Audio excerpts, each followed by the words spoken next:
दोस्तों, आज मैं आपको सुनाने जा रहा हूं एक ऐसी सच्ची कहानी जिसने पूरी दुनिया की इंटेलिजेंस एजेंसियों को हिलाकर रख दिया था। सोवियत यूनियन का सबसे घातक फाइटर जेट मिग 21, उस वक्त इसे दुनिया का सबसे एडवांस्ड और अजेय विमान माना जाता था।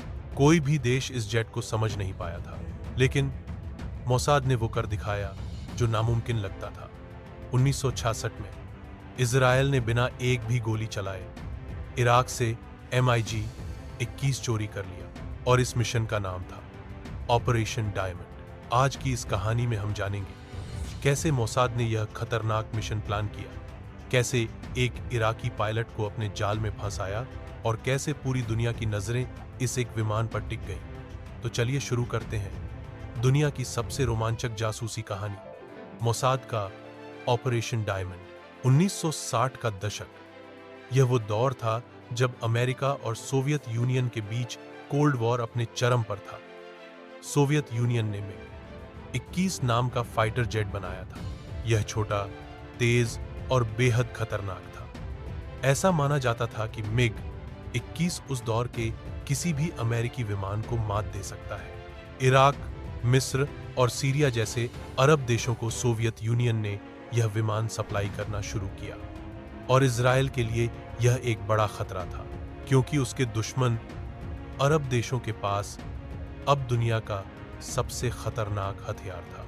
इजराइल ने तय किया, अगर हमें जिंदा रहना है तो हमें इस मिग 21 को समझना ही होगा। लेकिन सवाल था, ये काम कैसे होगा?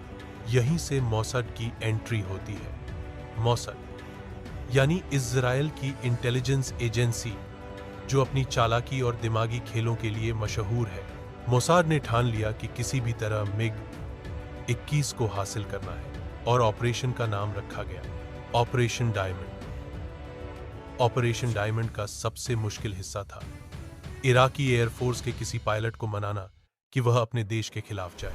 मोसाद ने सीक्रेट तरीके से कई पायलटों पर नजर रखनी शुरू की। उनकी लाइफस्टाइल, उनका बैकग्राउंड, उनकी परेशानियां, सबकी जानकारी जुटाई गई। कई पायलटों से संपर्क भी किया गया। कुछ ने डर के कारण मना कर दिया, कुछ ने कहा कि अगर पकड़ गए तो पूरी फैमिली मारी जाएगी। लेकिन आखिरकार मोसाद की नजर पड़ी एक खास पायलट पर, मुनीर रेडफा। मुनीर इराकी एयरफोर्स का एक बेहतरीन पायलट था। वह मिग 21 उड़ाने के लिए चुने गए कुछ खास पायलटों में से एक था। लेकिन उसके दिल में इराकी सरकार के लिए नफरत थी, क्योंकि मुनीर एक क्रिश्चियन था और इराक की मुस्लिम सरकार उस पर भरोसा नहीं करती थी। उसे बार बार खतरनाक मिशन पर भेजा जाता था और उसकी फैमिली को लगातार टॉर्चर झेलना पड़ता था। मोसाद ने उसकी इन्हीं कमजोरियों को अपना हथियार बना लिया। मोसाद एजेंट्स ने मुनीर रेडफा को धीरे धीरे अपने जाल में फंसाया। पहले उसे यूरोप में सीक्रेट मुलाकात के लिए बुलाया गया। वहां मोसाद के एजेंट्स ने उसे वादा किया, तुम्हारी फैमिली को हम इराक से बाहर निकाल लेंगे। तुम्हें और तुम्हारे परिवार को इजराइल में पूरी सुरक्षा मिलेगी। तुम्हें एक नया घर, नई जिंदगी और करोड़ों की दौलत मिलेगी। और सबसे बड़ी बात, तुम्हें अब अपनी जान हथेली पर रखकर हर दिन उड़ान नहीं भरनी पड़ेगी। धीरे धीरे मोसाद ने उसकी फैमिली को इराक से बाहर निकालना शुरू कर दिया। बच्चों को पहले ले जाया गया, फिर पत्नी को। जब मुनीर को भरोसा हो गया कि उसकी फैमिली सुरक्षित है, तो उसने हाँ कर दी। अब बस आखिरी स्टेप बचा था, मिग 21 लेकर इजराइल भागना। लेकिन यह आसान नहीं था, क्योंकि मिग 21 में फ्यूल इतना नहीं होता, वह बहुत लंबी दूरी तय कर सके। अगर एयरफोर्स को जरा भी शक होता तो मुनीर को उसी वक्त मार गिराया जाता। इसलिए मोसाद ने पूरा फ्लाइट प्लान तैयार किया। जिस दिन मुनीर ट्रेनिंग फ्लाइट के नाम पर आसमान में उड़ान भरेगा, वह अचानक दिशा बदलकर इजराइल की ओर उड़ जाएगा। 12 अगस्त 1966 सुबह का वक्त। मुनीर रेडफा अपने मिग 21 के कॉकपिट में बैठा, दिल तेज तेज धड़क रहा था। वह जानता था, अगर पकड़ा गया तो उसकी मौत तय है, लेकिन उसने रिस्क लिया। टेक ऑफ के बाद धीरे धीरे उसने दिशा बदलनी शुरू की और सीधे इजराइल की तरफ उड़ चला। इराकी एयरफोर्स को पहले तो शक नहीं हुआ, लेकिन जैसे जैसे समय बीता, रेडियो पर उसका संपर्क टूट गया। तब तक बहुत देर हो चुकी। जैसे ही मिग 21 इजराइल के एयरस्पेस में दाखिल हुआ, इजरायली एयरफोर्स अलर्ट हो गई। F-4 फैंटम जेट्स तुरंत हवा में भेजे गए। कुछ देर के लिए यह डर था कि कहीं वे मिग 21 को दुश्मन समझकर मार न गिराए। लेकिन मुनीर ने मोसाद को पहले से तय किया हुआ सीक्रेट कोड भेजा।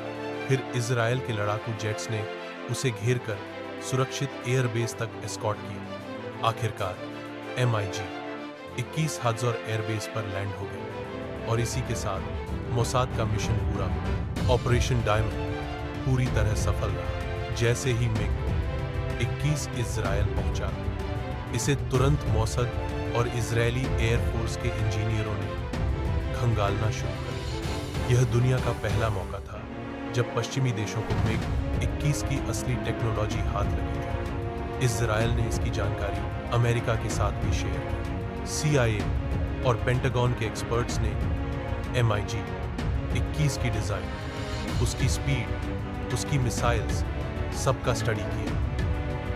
फिर अमेरिका ने अपने फाइटर जेट्स जैसे F-4 फैंटम और बाद में F-15 और F-16 को इसी टेक्नोलॉजी के मुकाबले में और भी मजबूत बनाया। और जब 1967 और 1973 में इजराइल का अरब देशों से युद्ध हुआ, तो मिग 21 उनके सामने टिक नहीं पाया, क्योंकि अब इजराइल को उसकी हर कमजोरी पता थी। यानी मोसाद के एक ऑपरेशन ने पूरी वॉर हिस्ट्री बदल दी। दोस्तों, ऑपरेशन डायमंड साबित करता है कि जंग सिर्फ मैदान में नहीं जीती जाती, बल्कि कई बार दिमाग और जासूसी भी सबसे बड़ा हथियार बन जाते हैं।